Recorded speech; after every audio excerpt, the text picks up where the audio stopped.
खोल के सड़िया ए हो पिया डाला धीरे धीरे, कि खोल के सड़िया ए हो पिया डाला धीरे धीरे। तनिको ना गिरी हो।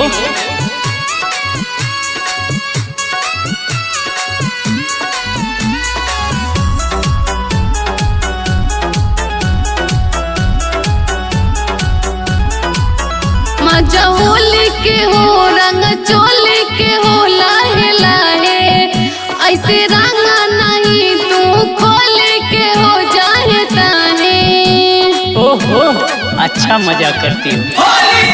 लगी आवा उठा के तू सड़िया ये जान, न तो सूत जाई मोर पिच करिया ये जान। ना हो जानत बानी बड़ा बड़का बीरे, कि खोल के सड़िया ए हो पिया डाला धीरे धीरे, कि खोल के सड़िया ए हो पिया डाला धीरे धीरे।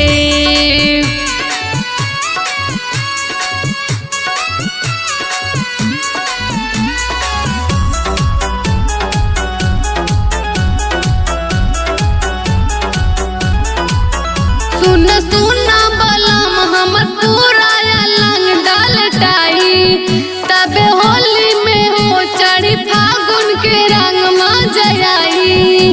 अच्छा डाली सोनू तो लासर लासर करी, धनी 12 महीना ले असर करी।